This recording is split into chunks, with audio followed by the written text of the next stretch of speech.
इस बार की निर्जला एकादशी में स्वाति नक्षत्र पड़ रहा है। स्वाति नक्षत्र 27 नक्षत्रों में सबसे ज्यादा कीमती नक्षत्र है। शास्त्रों में बताया है, स्वाति नक्षत्र की पानी की एक बूंद सीप में गिरती है तो वो अनमोल मोती बन जाता है। ऐसा स्वाति नक्षत्र इस बार निर्जला एकादशी के दिन बन रहा है। स्वाति नक्षत्र युक्त निर्जला एकादशी बहुत ही ज्यादा लाभ पहुंचाने वाली, मनोकामना पूर्ण करने वाली और भगवत चरणों में भक्ति बढ़ाने वाली है। तो आइए जानते हैं निर्जला एकादशी का व्रत महात्म्य। निर्जला एकादशी, युधिष्ठिर ने कहा, जनार्दन, ज्येष्ठ मास के शुक्ल पक्ष में जो एकादशी पड़ती हो, कृपया उसका वर्णन कीजिए। भगवान श्री कृष्ण बोले, राजन, इसका वर्णन परम धर्मात्मा सत्यवती नंदन व्यास जी करेंगे, क्योंकि ये संपूर्ण शास्त्रों के तत्वज्ञ और वेद वेदांगों के पारंगत विद्वान हैं। तब वेद व्यास जी कहने लगे, दोनों ही पक्षों की एकादशियों के दिन भोजन न करें। द्वादशी के दिन स्नान आदि से पवित्र हो, फूलों से भगवान केशव की पूजा करें।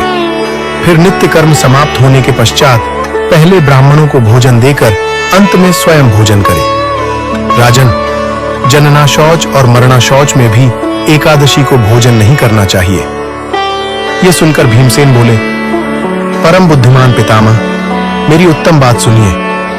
राजा युधिष्ठिर, माता कुंती, द्रौपदी, अर्जुन, नकुल और सहदेव ये एकादशी को कभी भोजन नहीं करते तथा मुझसे भी हमेशा यही कहते हैं कि भीमसेन, तुम भी एकादशी को न खाया करो।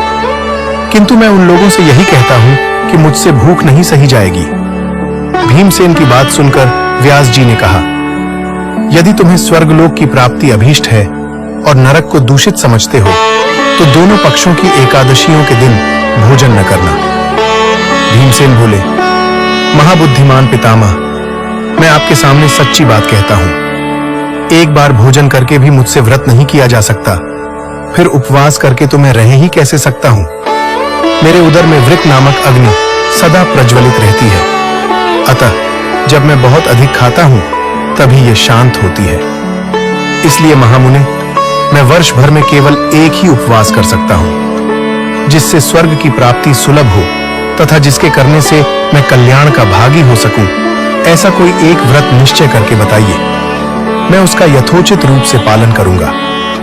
व्यास जी ने कहा, भीम, ज्येष्ठ मास में सूर्य वृष राशि पर हो या मिथुन राशि पर, शुक्ल पक्ष में जो एकादशी हो, उसका यत्न पूर्वक निर्जल व्रत करो।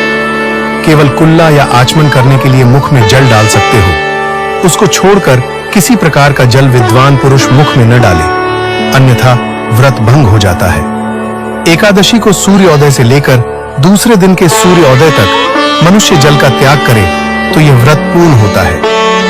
तदनंतर द्वादशी को प्रभात काल में स्नान करके ब्राह्मणों को विधि पूर्वक जल और सुवर्ण का दान करे। इस प्रकार सब कार्य पूरा करके जितेंद्रिय पुरुष ब्राह्मणों के साथ भोजन करे। वर्ष भर में जितनी एकादशियां होती हैं, उन सब का फल निर्जला एकादशी के सेवन से मनुष्य प्राप्त कर लेता है, इसमें तनिक भी संदेह नहीं है। शंख, चक्र और गदा धारण करने वाले भगवान केशव ने मुझसे कहा था कि यदि मानव सबको छोड़कर एकमात्र मेरी शरण में आ जाए और एकादशी को निराहार रहे तो वो सब पापों से छूट जाता है। एकादशी व्रत करने वाले पुरुष के पास विशालकाय, विकराल आकृति और काले रंग वाले दंडपाशधारी भयंकर यमदूत नहीं जाते।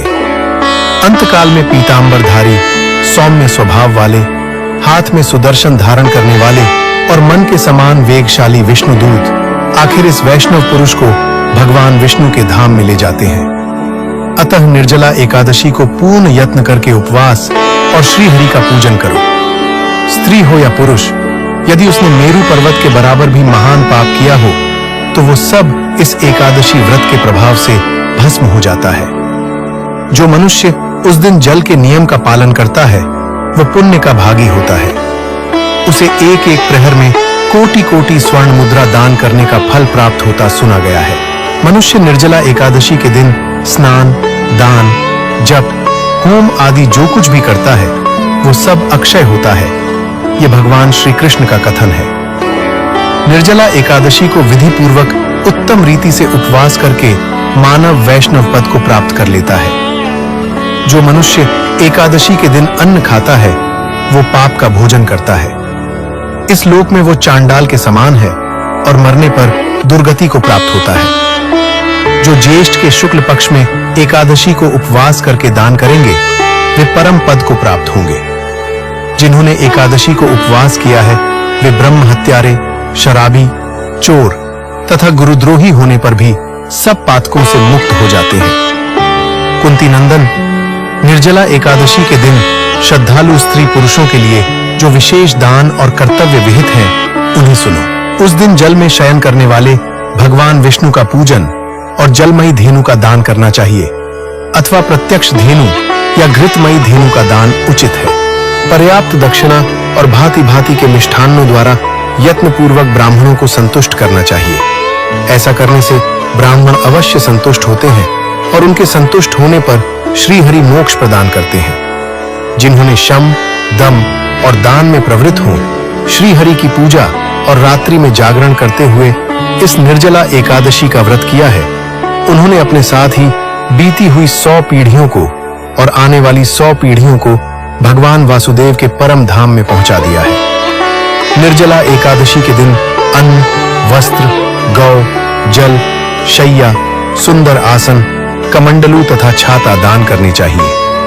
जो श्रेष्ठ तथा सुपात्र ब्राह्मण को जूता दान करता है वो सोने के विमान पर बैठकर स्वर्ग लोक में प्रतिष्ठित होता है। जो इस एकादशी की महिमा को भक्ति पूर्वक सुनता अथवा उसका वर्णन करता है वो स्वर्ग लोक में जाता है। चतुर्दशी युक्त अमावस्या को सूर्य ग्रहण के समय श्राद्ध करके मनुष्य जिस फल को प्राप्त करता है वही फल इसके श्रवण से भी प्राप्त होता है।